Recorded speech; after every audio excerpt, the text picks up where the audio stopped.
तीसरे पाठ का नाम है विद्युत धारा।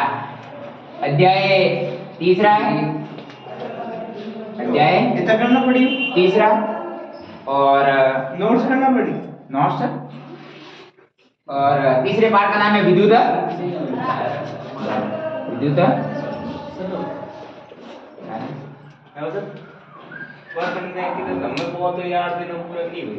विद्युत धारा। टॉपिक पहला पाठ का नाम है विद्युत धारा। तो हमें ये पता होना चाहिए विद्युत धारा किसे कहते हैं, विद्युत धारा किसे कहते हैं। तो किसी चालक में आवेश के प्रवाह की दर को हम विद्युत धारा कहते हैं। कोई भी चालक होगा और इसमें आवेश प्रवाहित हो गए उसे हम विद्युत धारा कहते हैं। तो आप लिखोगे किसी चालक में आवेश के प्रवाह की दर, आवेश के प्रवाह की दर को विद्युत धारा कहते हैं, विद्युत धारा कहते हैं। विद्युत धारा किसे कहते हैं तो आप परिभाषा बताओगे कि किसी चालक में आवेश के प्रवाह की दर को विद्युत धारा कहते हैं। तो इसे किससे प्रदर्शित किया जाता है? विद्युत धारा को किससे प्रदर्शित किया जाता है? इसे I से प्रदर्शित किया जाता है, I से प्रदर्शित किया जाता है। विद्युत धारा किसे कहते हैं? आवेशों के प्रवाह की दर को विद्युत धारा कहते हैं। किससे प्रदर्शित किया जाता है? I से। और पूछे कि विद्युत धारा का मात्रक क्या होता है? तो आप बताओगे सर विद्युत धारा का मात्रक एम्पीयर होता है। विद्युत धारा का मात्रक एम्पीयर। और आवेश का पूछे तो आप बताओगे कूलम होता है। आवेश का मात्रक कूलम होता है। विद्युत धारा का मात्रक एम्पीयर होता है। विद्युत धारा को किसे प्रदर्शित करते हैं? I से। विद्युत धारा किसे कहते हैं?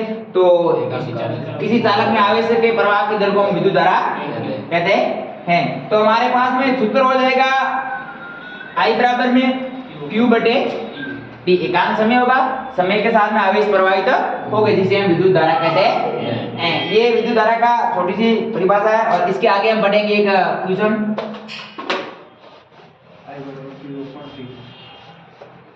हाँ, आवेश उत्पन्न करने के लिए कितने इलेक्ट्रॉनों की आवश्यकता पड़ती है? एक क्वेश्चन है छोटा सा कि आवेश उत्पन्न करने के लिए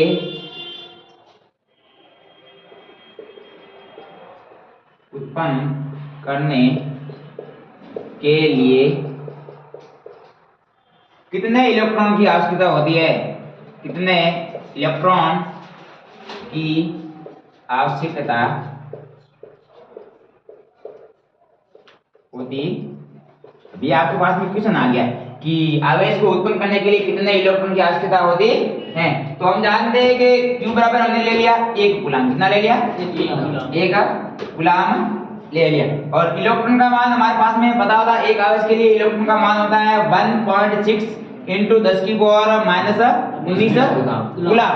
और सूत्र हमारे पास में था Q बराबर n। आवेश ज्ञात करने के लिए Q बराबर n। और हमें ज्ञात करनी है इलेक्ट्रॉन की संख्या, मतलब n ज्ञात करना है। तो n बराबर हमारे यहाँ से हो जाएगा Q अपॉन E। अब हमारे पास Q का भी मान है और E का भी मान है। तो ये मान दोनों रख देंगे सूत्र में। तो Q का मान है 1 और E का मान है 1.6 × 10⁻⁻⁹। अब इसको करो सरल, जो घातें ऊपर जाती है तो हो जाएगी पॉजिटिव, नेगेटिव पॉजिटिव हो जाती है, पॉजिटिव नेगेटिव हो जाती है। तो ये कट जाएंगे, ये कटेंगे तो पीछे बचेगा हमारे पास में 0.625 × 10⁻⁹ इलेक्ट्रॉन। ये हमारे पास में आ गया n का मान। तो आप बताओ कि आवेश उत्पन्न करने के लिए कितने इलेक्ट्रॉन की आवश्यकता होती? तो आप बताओ कितनी संख्या की आवश्यकता होती है। और एक आवेश के लिए इलेक्ट्रॉन का मान कितना होता है? तो आप बताओ कि 1.6 × 10⁻⁻⁹ आवेश निकालने के लिए क्या सूत्र होता है? तो आप बताओगे Q बराबर n E। Q बराबर n E।